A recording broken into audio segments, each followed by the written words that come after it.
A medicina esportiva estuda a influência das atividades físicas na saúde. Também auxilia no melhor rendimento dos praticantes e trata as lesões decorrentes da realização de atividades físicas. O objetivo é reabilitar o paciente para que volte às suas funções normais o quanto antes. E quando a gente fala em medicina esportiva, o ortopedista e cirurgião José Luiz Runco é uma referência. Ele foi médico do Flamengo durante 34 anos e foi chefe da equipe médica da Seleção Brasileira de Futebol, onde atuou por 16 anos. Medicina esportiva. Esse é o tema em questão no programa de hoje. E o nosso convidado é o médico esportivo José Luiz Runco, ele que é ex-aluno da Faculdade de Medicina de Petrópolis. Muito bem-vindo, obrigada pela participação. Muito obrigado, Fátima. É um prazer estar aqui, é um prazer estar na casa onde eu dei os meus primeiros passos na medicina. É uma alegria ver essa casa cada dia mais forte e poder passar às pessoas mais jovens um pouco da nossa experiência nesse longo desses 38 anos de exercício da profissão. Nesses 38 anos tem muita emoção, muita história para contar, né? Começou lá no Vasco da Gama, né? Na verdade, eu começo a minha vida como acadêmico, estudante aqui de Petrópolis, no 5º ano de medicina, em 1978, e começo como estagiário do Clube de Regatas Vasco da Gama, trabalhando primeiramente com as categorias de base, do futebol de base, depois trabalhando com as outras modalidades esportivas, e foi num crescimento até me formar em 79, e aí ser aproveitado como médico, já funcionante de carteira assinada, com aquele período que a gente faz de residência médica. Na minha época, a residência em traumatologia e ortopedia eram 2 anos, e em 1981 eu passei para o Clube de Regatas do Flamengo por uma questão puramente profissional, e aí tem a sequência da minha vida. Me lembrei de uma história muito bacana, que você pensava em ser engenheiro, não é isso? O que te levou para a medicina esportiva? Essa história é muito interessante. Em 1973, jogando futebol, eu gostava de jogar, não seria absolutamente um jogador qualificado, mas gostava de jogar, e eu fiz uma lesão no joelho, eu fiz uma lesão de menisco. E quando eu fui para o hospital, eu tive que ser operado. Aquele ambiente hospitalar, em especial no momento em que eu me lembro, isso são coisas que marcam na sua vida, que eu entrei no centro cirúrgico e vi aquela confusão de gente de centro cirúrgico, de pessoas com as máscaras. Aquilo, eu acredito que tenha sido uma coisa até de uma espiritualidade grande. Me deu uma força, porque eu disse, não vai ser engenharia que eu vou me realizar. E aí eu optei eu estava inscrito, naquela época tinha a área tecnológica e a área biomédica, eu estava inscrito num curso na área tecnológica, mudei para a área biomédica e, graças a Deus, foi a hora certa e dei a sequência da minha vida, foi a mudança. E já quando comecei medicina voltando a cabeça para entrar nessa área de esporte, trabalhar com a parte médica que poderia militar no esporte. Isso já foi uma coisa configurada desde os meus primeiros passos. Alguns vieram antes de você, mas você fez parte de um grupo que desbravou mesmo a medicina esportiva no Brasil, né? Que na verdade não havia nem residência nessa época, né? Na verdade, você tem um grupo de profissionais mais velhos, 2 especificamente do estado do Rio de Janeiro, o falecido Dr. Lídio Toledo, o falecido Dr. Arnaldo Santiago, que são pessoas que já militavam com a parte do trauma do esporte. Depois o Dr. Neilo Lasmar, que hoje é o filho dele, hoje, o Rodrigo, é o médico da seleção, foi meu assistente durante um período. Foram profissionais que começaram a trabalhar com isso. E, a verdade, o conceito era o conceito do ortopedista que trabalhava com o esporte, que hoje nós definimos como traumatologista do esporte. E aí as coisas foram evoluindo, houve o crescimento da medicina esportiva, onde você hoje tem no Brasil residência médica em medicina esportiva, que é uma coisa muito interessante, porque ela prepara o profissional para lidar a vida no esporte e um mercado que está começando a crescer. Nós ainda não estamos muito acostumados, mas com certeza em breve vai ter um espaço muito grande. E isso faz com que esse profissional tenha um conhecimento tanto da parte de traumatologia, quanto a parte nutricional, quanto a parte clínica, dando o suporte para que o atleta possa ter um rendimento. E este vai ser, na minha opinião, o profissional do futuro a trabalhar nos clubes de futebol, a trabalhar nos clubes em geral de atividade esportiva, com os profissionais, traumatologista no momento que tiver um procedimento cirúrgico, o cardiologista no momento que tem que ter um posicionamento mais objetivo, tal qual durante o meu tempo eu tinha o dermatologista, o cardiologista, o oftalmologista. Eu acredito que em breve o médico do esporte vai ser o grande responsável pela estrutura médica dos clubes de esporte em geral e do futebol, onde foi minha vida toda. E não só de atletas, né? Todo mundo que pratica uma atividade física... Hoje você tem que entender uma coisa. A área de saúde, não há um profissional médico que não recomende aos seus pacientes e aos seus parentes e a ele mesmo fazer uma atividade física. A atividade física hoje tornou-se uma coisa importante. Ficou claro e evidente que ela melhora a sua qualidade de vida, que ela melhora a sua qualidade de saúde. Então, você não pode fazer uma atividade física sem ter uma pessoa para lhe dar os conhecimentos. E aí o médico do esporte também começa a entrar na importância de poder balancear a vida do paciente que quer fazer uma atividade física, alguns atividade física mais forte, outra atividade física um pouco mais lenta, mas de qualquer jeito é atividade física.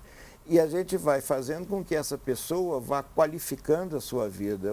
Você passa hoje em qualquer lugar, quer na beira da praia, quer no local, como aqui Petrópolis, que é um local de montanha, você vai ver as pessoas correndo na rua, caminhando, pedalando, porque faz parte da vida da pessoa. E a medicina esportiva está tomando esse espaço. E hoje a gente sabe realmente o bem que faz para a saúde, né? Não tenho a menor dúvida. Com isso, o mercado está crescendo, né?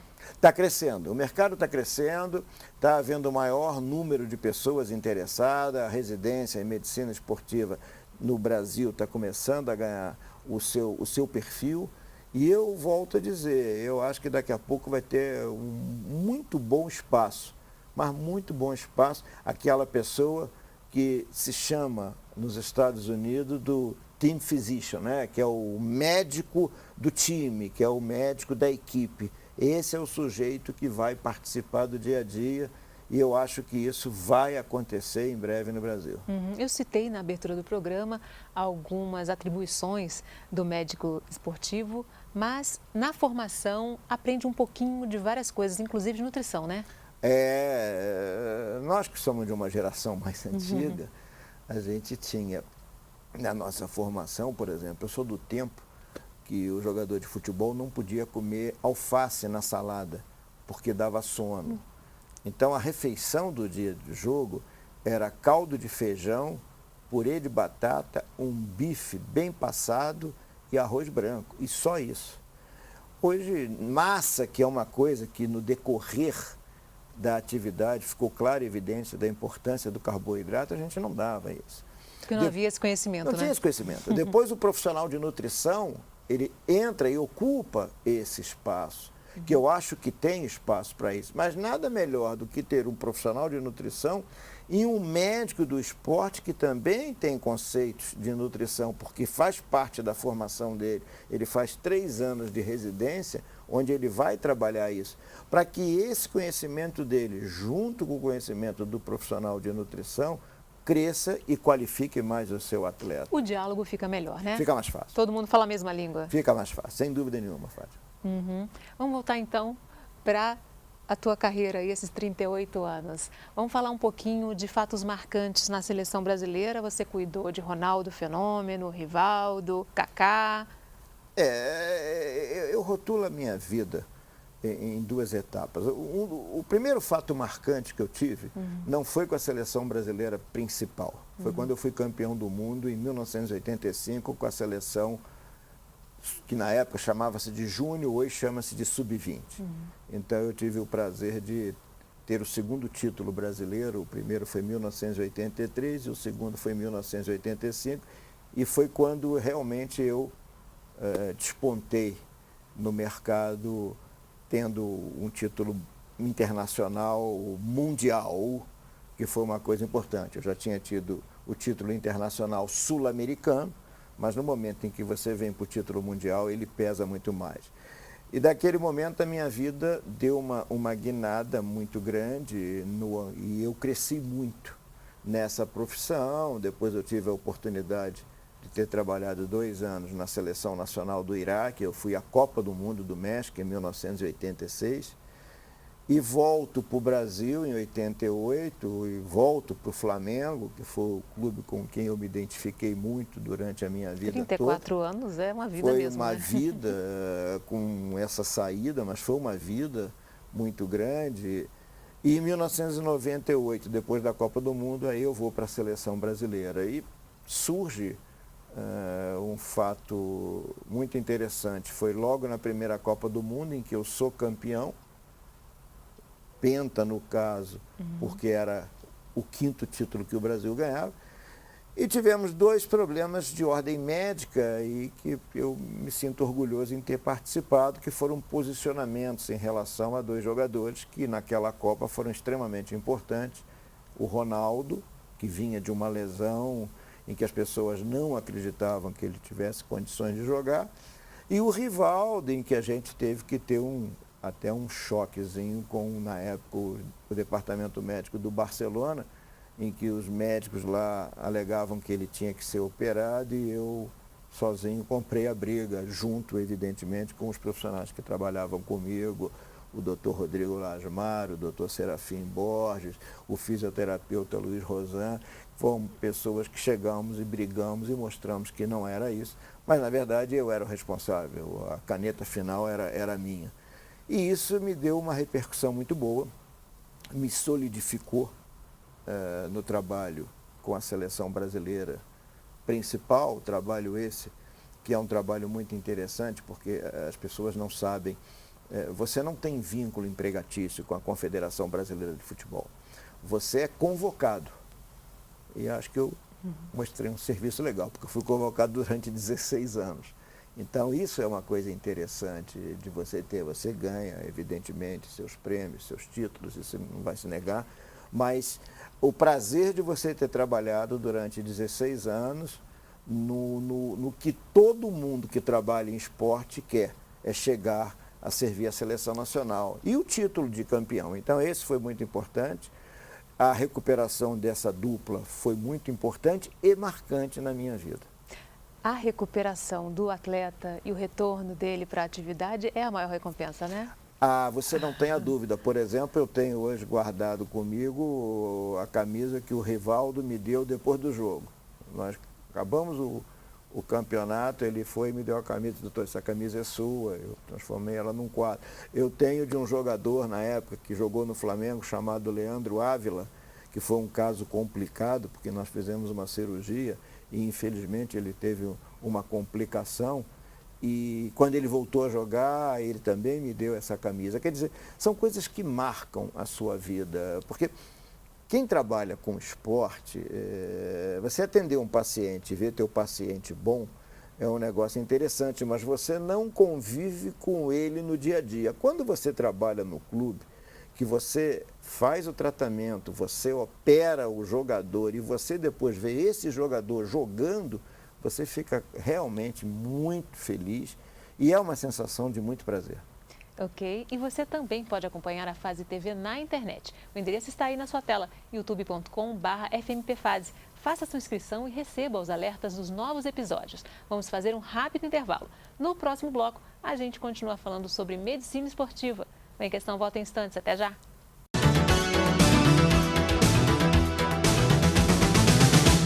Em Questão. Oferecimento Viterbo Estofados. Nossos móveis, seu estilo. Em Questão. Oferecimento Viterbo Estofados. Nossos móveis, seu estilo.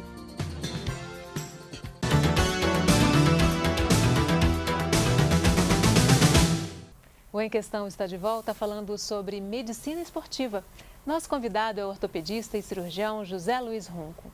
Runco, você até citou no primeiro bloco a sua temporada lá no Iraque, né? Mas como é que foi? Vamos entrar em detalhes. Teve um incidente lá, foi a operação do sobrinho do Saddam Hussein. Como é que foi isso? Bom, na verdade, como eu falei, depois que nós ganhamos o título mundial em 1985 com a seleção sub-20, a seleção do Iraque estava se classificando para a Copa do Mundo de 1986. E eles acharam que tinha que contratar profissionais que militassem mais e os brasileiros sempre estariam mais ligados.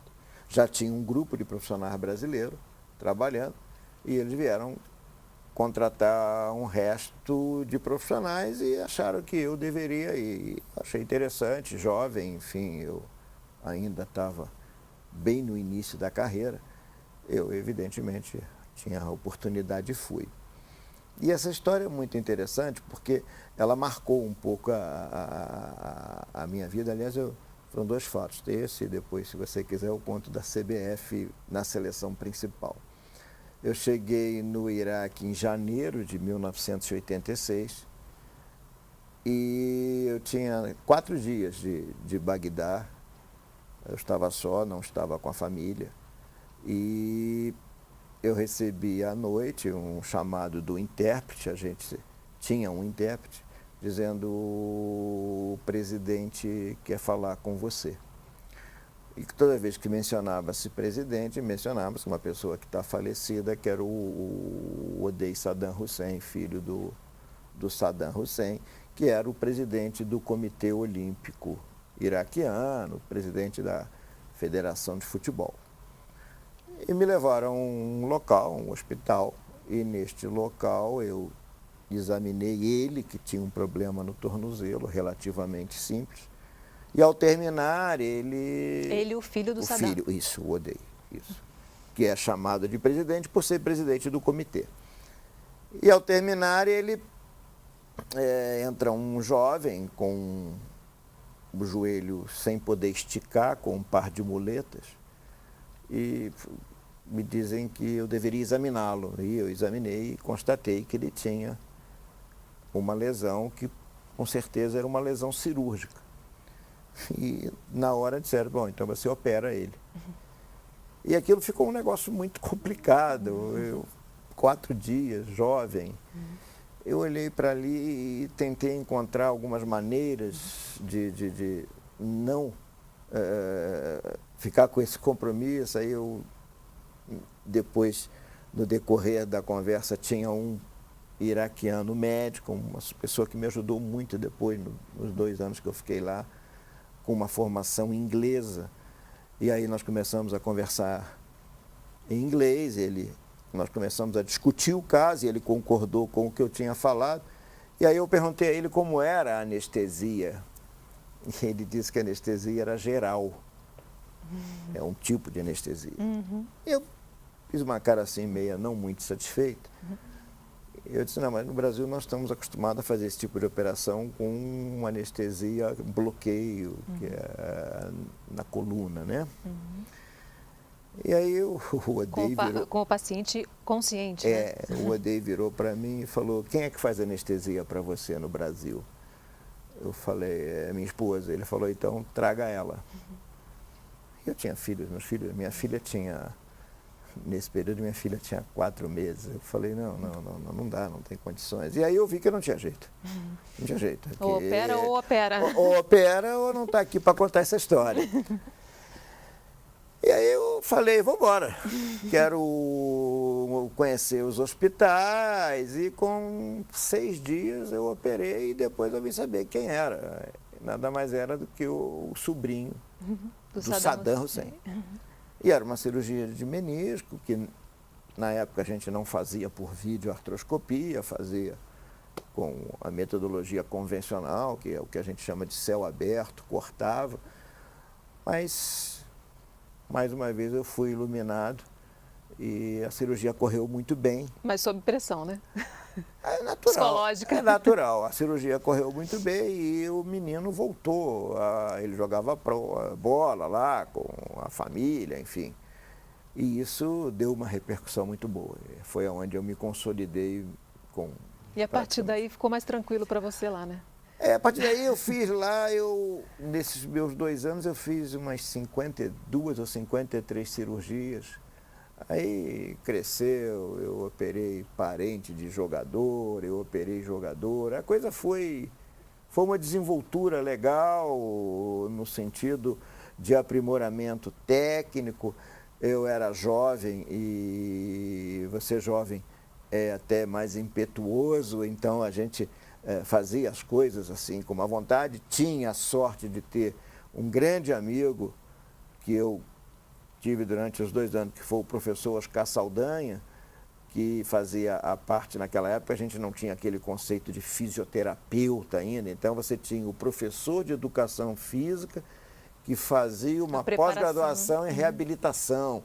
Então o Saldanha, nós tínhamos trabalhado no Vasco e ele foi, e aí a gente começou a ter uns resultados bons, positivos, e deu uma repercussão boa e me consolidou durante 2 anos, sendo que no final de 1987, eles até gostariam que eu ficasse mais um ano, aquele ano teve a Olimpíada de Seul, o Iraque disputou, mas eu senti que não dava mais, eu não tinha mais condições emocionais, porque você tem que entender que a cultura é diferente, a cabeça é diferente, era um país que vivia uma situação de guerra, existia a guerra Irã-Iraque, então era complicado, não era muito simples não, mas deu certo, depois a família foi e vamos embora, estamos aqui até hoje contando história. E o caso da CBF?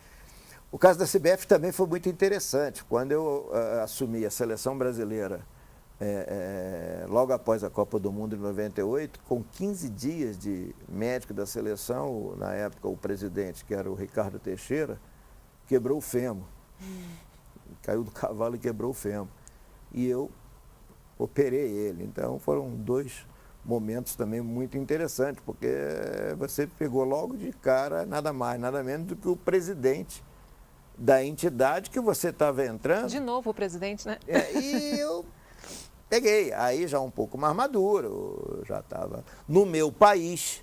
Então, né, você tem já um suporte melhor, mas de qualquer jeito são provas que você passa e eu acho que você tem que ter 2 coisas, confiança no seu trabalho, confiança numa área espiritual qualquer que seja, mas você tem que ter os teus objetivos e fazer as coisas. Eu acho que você não pode se acovardar, não. Eu acho que as coisas acontecem na sua vida, você tem que enfrentá-las. São todos obstáculos para que você mature e chegue mais tarde e possa poder, com alegria, contar essas histórias. Esses 2 exemplos aí levam a gente ao assunto da evolução da medicina esportiva. Evoluiu muito nas últimas décadas, né? Você até falou da operação do menisco, que era a céu aberto, né? Tinha que abrir, agora é por vídeo, né? Mudou muito, né? No conceito da traumatologia e da cirurgia de joelho, a videoartroscopia muda completamente o aspecto da cirurgia, né?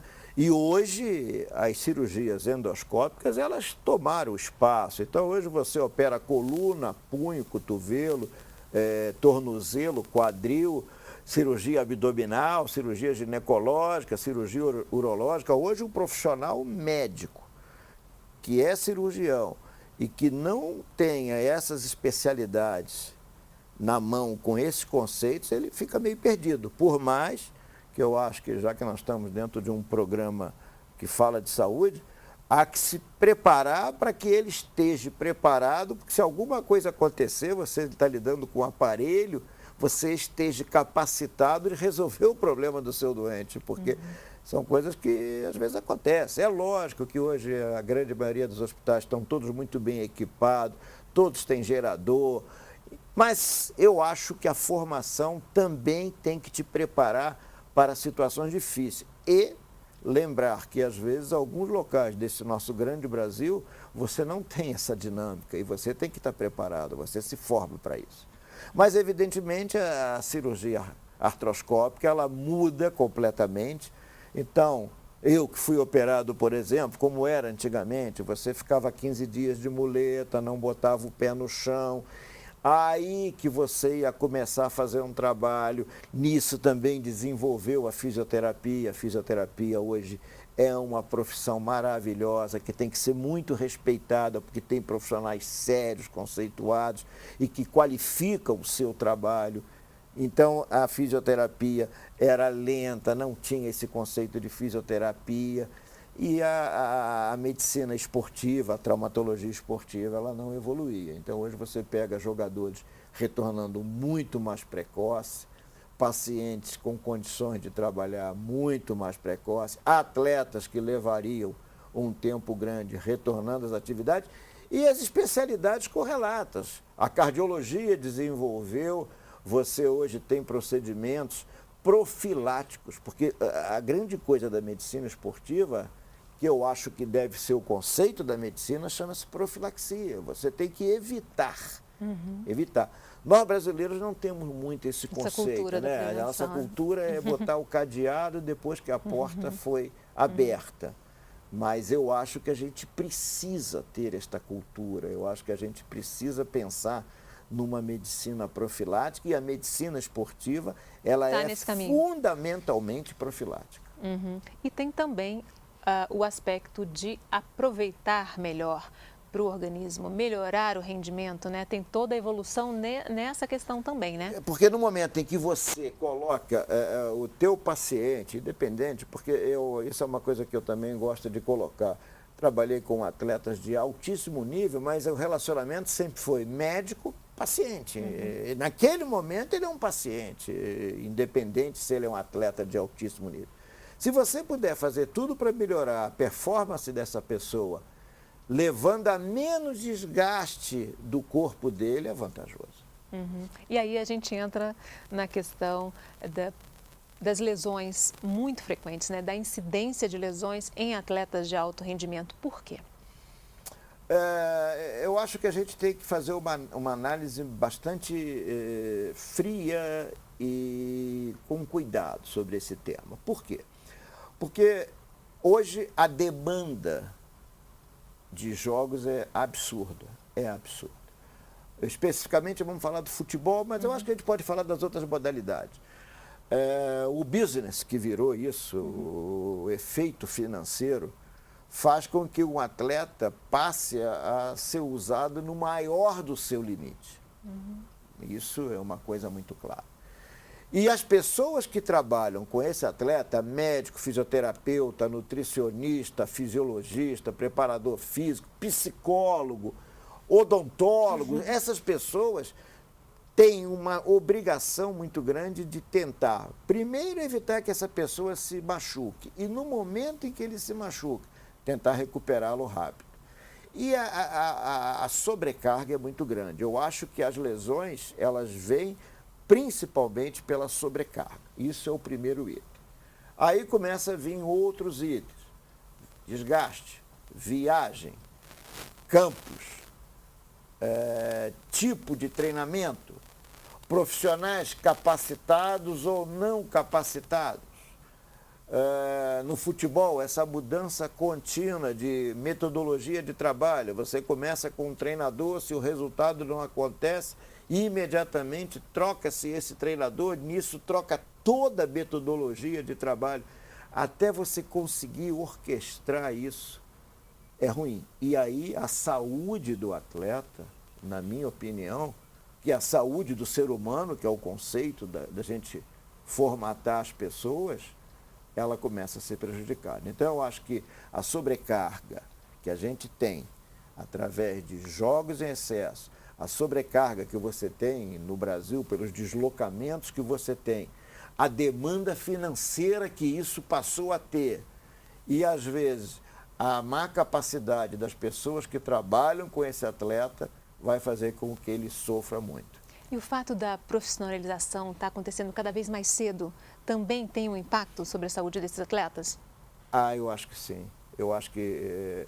O corpo ainda está em formação, né? O corpo está em formação, aí há interesses maiores do que tudo. Aí você pega um garoto de 17, 18 anos e ele não passa as etapas que ele tem que passar das categorias, ele já vai direto para o futebol profissional. Já entra nesse limite, aí ele entra nesse limite, aí a cobrança é muito grande, aí o emocional dele não está preparado, porque ele entra num jogo. Eu digo sempre o seguinte, é muito simples a gente criticar. Do lado de mas fora. Pense você, no seu trabalho, ter 10 mil pessoas olhando o que você está fazendo e te aplaudindo ou te vaiando. Essas coisas têm que ser colocadas nesse sentido. E como é que um garoto se porta nisso? Como é que você vai fazer esse garoto evoluir?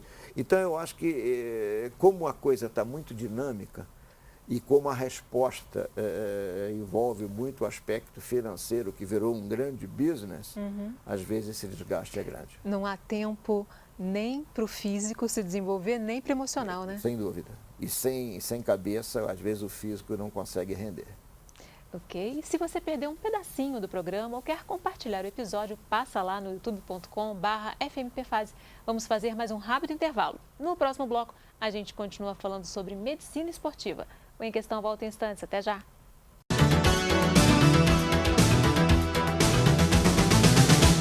Em Questão. Oferecimento Viterbo Estofados. Nossos móveis, seu estilo. Em Questão. Oferecimento Viterbo Estofados. Nossos móveis, seu estilo.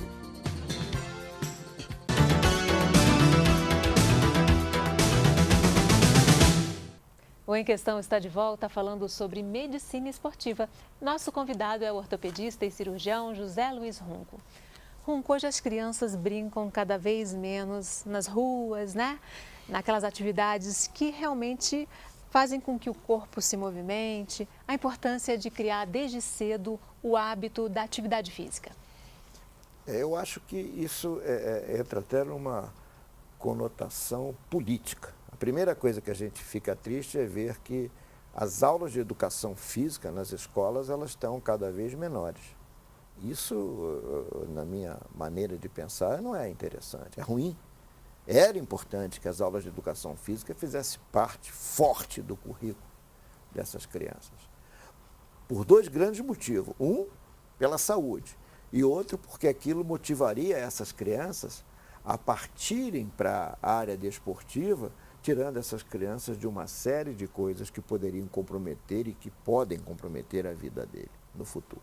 E acaba que fica na escola essa atividade, né? Porque não tem mais quintal em casa, né? As cidades então, foram cada vez... Exatamente. Então, aí entra a importância dos clubes sociais, entra a importância de condomínios que tenham clubes e que as pessoas saibam aproveitar. Sem dúvida nenhuma, uma criança, quanto mais precoce ela puder iniciar a atividade física, melhor vai ser o rendimento do seu corpo. E essa atividade física, até hoje, ninguém conseguiu tirar da natação. Essa seria, na minha opinião, a atividade básica, inicial, para que esta criança pudesse desenvolver tanto os membros superiores quanto os membros inferiores de uma maneira bem objetiva, sem agressão forte do impacto. Uma outra atividade física que também poderia ser correlata à natação, mas que nós não temos muito costume no Brasil, é o remo. O remo também você trabalha os membros superiores e os membros inferiores. Agora, o remo requer algumas coisas diferentes. Você tem que ter o local, você tem que estar linkado diretamente a uma instituição. Normalmente, os treinamentos de remo ou são muito cedo pela manhã ou mais para o final da tarde. Então, não Acaba ficando mais para quem quer se dedicar realmente a isso. Não é muito fácil. Agora, a natação, eu acho que é uma coisa que a gente deveria ter. E eu volto a dizer, seria importante que as escolas tivessem esse conceito. De aproveitar, de dar a melhoria para os professores em geral, mas aí nós estamos nos limitando à educação física. Não só para cumprir currículo, né? Não tenha dúvida, não tenha dúvida, não tenha dúvida. Isso era uma coisa. Então, a natação me parece ser o esporte que venha integrar. Isso não impede que essa criança venha fazer outras modalidades esportivas. O que você não pode, como nós conversamos, é pular etapas. E o que você não pode é achar que seu filho, por exemplo, tem um potencial técnico por alguma modalidade esportiva e querer sugar o máximo dele numa fase de formação, já com o intuito de profissionalizá-lo precocemente. Isso também não pode. Porque você pula etapa, porque você compromete a parte de saúde, você compromete as placas de crescimento, você compromete o aspecto cardiovascular dessa criança. E isso sem contar as inúmeras pessoas que saem usando uma porção de medicamentos para tentar melhorar a performance, musculatura, ganho de massa muscular e vai comprometer a saúde dessa criança mais tarde quando for um ser humano adulto, quer masculino, quer feminino. Então, eu acho que é fundamental que se dê a educação física para essas crianças, para que eles possam ser formados. Então, por exemplo, a atividade saudável, pedalar. Mas aí entra no problema que local, aonde, tem uma série de coisas, né, que você fica meio amarrada e a criança está andando na lagoa e tem assalto, rouba a bicicleta. Né? Uhum. Você vê como é que nós estamos cada vez nos restringindo mais. E aí o garoto vai partir, sabe para quê? Porque aí o pai fica tranquilo, ele vai partir para brincar com o computador em casa. E aí os índices de obesidade infantil... Aumentam. Uhum. Aumentam. Nada contra o computador, nada com as brincadeiras de videogame, etc., laptop, enfim. Mas a vida levou a esse tipo de refúgio, você foge. Eu nasci no Rio Comprido, que é um bairro no Rio de Janeiro, e a gente soltava pipa, bolinha de gude, jogava bola na rua, era uma outra época. E andava de bicicleta? Nossa, fazia muita coisa, né? Então, eu acho que a gente tem que olhar isso. Tem que olhar tanta coisa, né? Uhum. Mas isso, eu acho que era uma coisa que a gente tinha que pensar, porque isso é saúde, e saúde é uma coisa que a gente não brinca. A cultura nossa brasileira para a saúde também tem que mudar. O brasileiro precisa olhar um pouco mais para a saúde, no sentido de se cuidar. É lógico que você tem que encontrar as pessoas que dirigem também se preocupando com isso, para que o pessoal possa ter saúde num total. Porque se você sem saúde, absolutamente você não consegue fazer nada. E o sedentarismo leva a problemas muito sérios de saúde, né? O problema do sedentarismo é porque se você tem alguma coisa que estiver te levando a uma deficiência, sedentária, a sua tendência é piorar disso. Sedentária, a sua tendência é você se sentir mais deprimido. E isso é um processo retroativo. Você não consegue vencer. Você vai ficando limitado. Uhum. E isso não é bom. Todo médico que vem aqui de diferentes especialidades, eles sempre dizem, né? Os médicos dizem que atividade física, prevenção, atividade física e boa alimentação. Na verdade, a minha especialidade, a ortopedia, a traumatologia, independente do que nós estamos discutindo o tema, medicina esportiva, ela ascendeu profissionalmente, porque conforme as pessoas foram pegando o jeito de fazer atividade física, elas precisam se prevenir e também se lesionam. Uhum. E você tem que estar aí para dar esse suporte. Mas, se você pegar atividade física, uma boa alimentação e o cuidado com o sono, esse triângulozinho vai te permitir ter uma vida saudável, independente de você, não que ser alcoólatra, mas que você tenha a sua vontade de tomar socialmente o seu álcool, o seu vinho, o seu uísque, a sua cerveja, porque isto faz parte também da vida. Uhum. Tá entendendo? O que não pode, que a gente bate também, é a pessoa ficar a semana toda sem fazer nada e chega no fim de semana ele quer cobrir. Ele não vai conseguir. Ele vai se lesionar. E é muito comum isso, aquele futebol de final de semana. Ele vai se lesionar.